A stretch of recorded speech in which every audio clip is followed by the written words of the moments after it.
everyone. This is the first week of the Chromebook Loaner program review.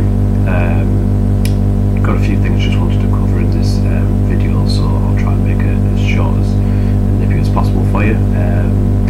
So it's the first time I've properly used a Chromebook. Quite like the way the system looks. However, this is completely new to me, and I'm still learning things all the time. I'm used to using Windows computers, so I'm used to the traditional installing programs, playing games, that sort of stuff. But wanted to get the chance to learn something new, something different to what I'm used to using. So took up on the opportunity of learning the Chromebook, and also to educate me a little bit more so that I can pass this information on to customers. So the first thing I was going to cover real briefly is the hardware, only because this is the first week I've been given it, so I was going to really briefly go over some of the little bits I liked about the hardware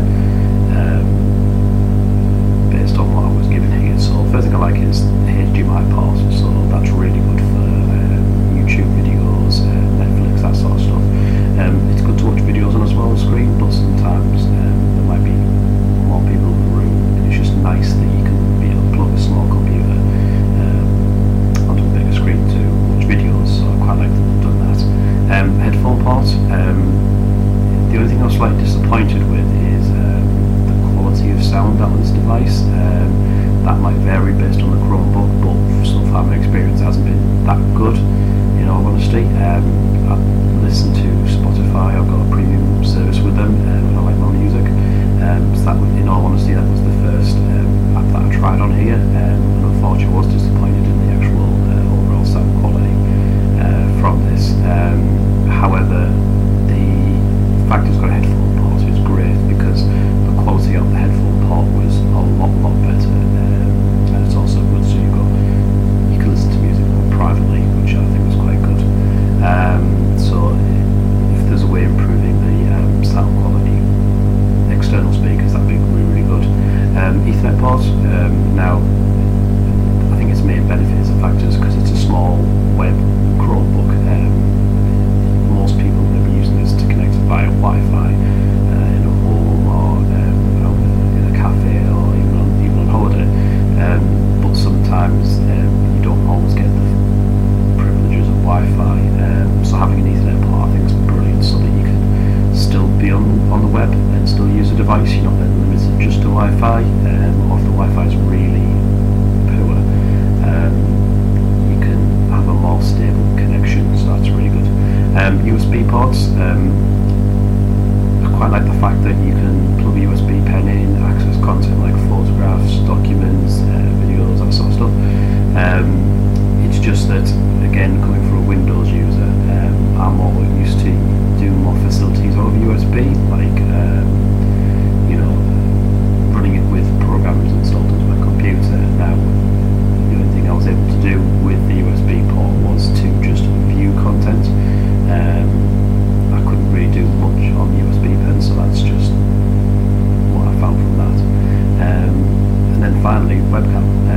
So of course it's pretty standard with most computers now, but the fact that it's got built to this is really good as well.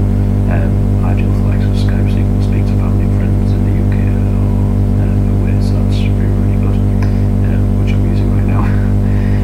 So that's the hardware out the way. Next thing was navigating away from Chromebook. So how to access the web. So it's really good that the default browser, of course, is Google Chrome, expectedly being Google's. In all honesty, when I use my Windows computer, I actually use Google Chrome as my main web browser, because I just find it's a lot faster, a lot smoother, less likely to cause issues. So I was quite pleased to find that this was a default browser, and I probably would keep that the same if that's what I can use. So really happy with that. And then just searching for apps. This sort of confused me at first, because I'm used to going to a website, downloading a physical program, installing it, whether it be a trial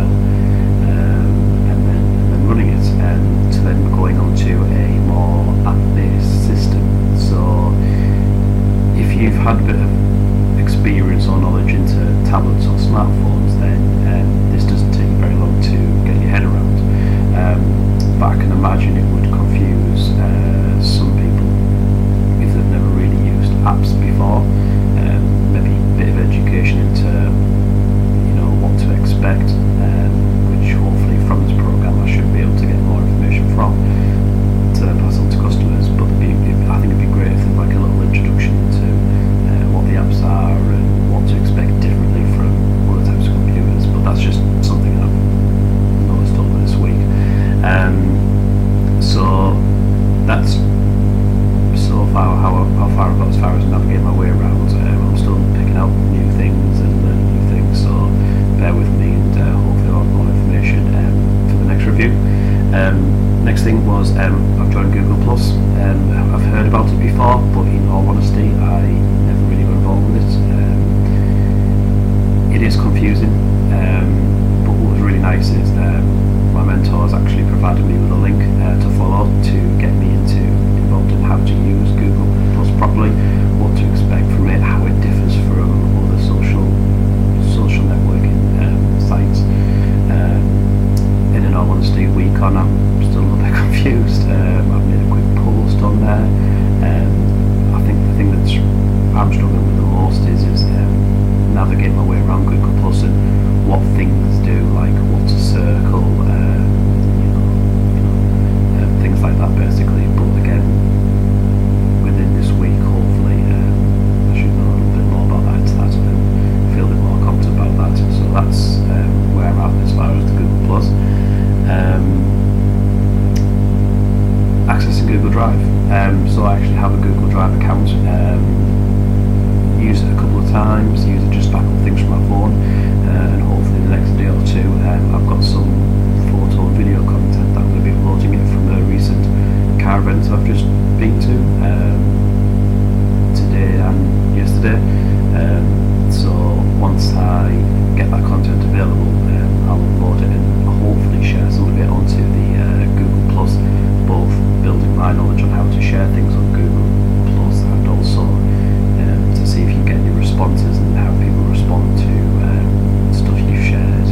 So I'm hoping good things comes from this, from sharing it onto Google Plus. And that's about it really. That's as far as I've got for this week. Again, it's been really good to have a play around with something a bit different. Still going to take me a bit of time before I can feel comfortable with it, but so far it hasn't really put me off anything. It's interesting, it's new. I quite like how responsive things are, and the fact that you turn on the device and it takes under 10 seconds to boot up, where with the Windows you're easily waiting a minute, maybe a little bit longer in some cases, but it's doing an update. So I think that's one really good thing about it. Battery consumption, another fantastic thing, because there's nothing worse than charging a device for a couple of hours and then finding that you're just running out of power and you've got nowhere to charge it. The fact that the Chromebook has such a long battery life, being a small portable system as well, is great, because it's great for anyone who travels, where power might be an issue for them, might not have anywhere to plug in or use the device. So having a long battery life is really good for that. So tasks for next week really is more so to get as much involved into Google Plus as I can. I'll be speaking to my mentor at some point next week, and hopefully he can give me a bit more of an insight into it, maybe give me a quick show how to use it, ask him any questions that I need, and hopefully get some good response from that, because I'm hoping that if I can really get used to Google Plus, I probably would stick with it, because as most people are, access all the social networking sites, but never really got involved with Google Plus, and I think it's something that can potentially be really good, and I hope that it is, but time will tell, so we'll have to see. And I also want to access more apps, so have a proper look through the App Store and see what Google Chromebook has to offer, what type of apps you can do, what's different to what a Windows PC can do, and things like that. But in a nutshell, so far so good.